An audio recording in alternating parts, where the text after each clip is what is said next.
Rajnandini almost 8 महिन्याची होऊन वरती काही दिवस झालेले आहे, त्यामुळे मी तिला फर्स्ट टाइम असे मिक्स टाईपची खिचडी मी खाऊ घालणार होते. खरं तर अजूनपर्यंत मी तिला मिक्स असं काही खाऊ घातलेलं नव्हतं. तर म्हटलं चला आता आपण आपण पण खाऊयात आणि तिला पण बनवूयात. तर याच्यासाठी मी काय केलं होतं, इंद्रायणी तांदूळ घेतले होते, मसूर डाळ, मुगाची डाळ आणि व्हेजिटेबलमध्ये बटाटा, टोमॅटो, बीट, गाजर आणि 3-4 पाकळ्या लसणाच्या पण घेतल्या होत्या मी. टेस्ट छान येते.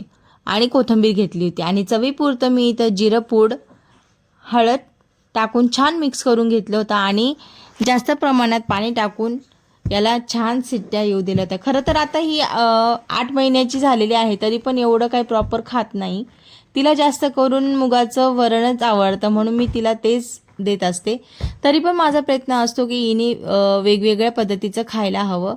अक्षरशः तिने अंडं आणि चिकनचं ते रस्सा असतो ते सुद्धा खाल्लेलं नाही.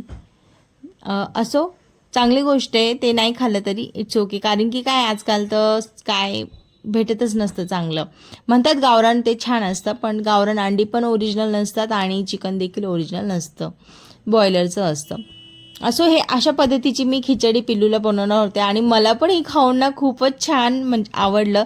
स्पेशली आपण तर आपल्यासाठी कधी करत नसतो आणि घरच्यांसाठी तर अशी करण्याचा कधी चान्सच येत नसतो. तर मी पण चान्स मारला आणि ही अशा पद्धतीची खिचडी मी पण खाल्ली. खूपच छान वाटली मला.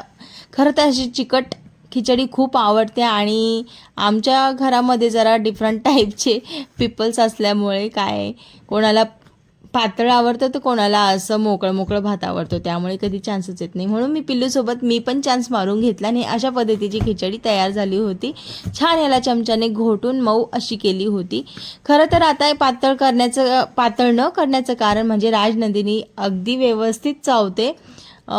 इवन तिला मी वरण पण द्यायचे ना तर ती छान चावायची. आता ही आमच्या दोघींसाठी ताट रेडी होतं, तर मी माझ्या ताटामध्ये तूप आणि मीठ टाकून मिक्स करून असं खाल्लं आणि राजनंदिनीला विदाऊट मिठाचं आणि विदाऊट तेलाचं असं खाऊ घातलं.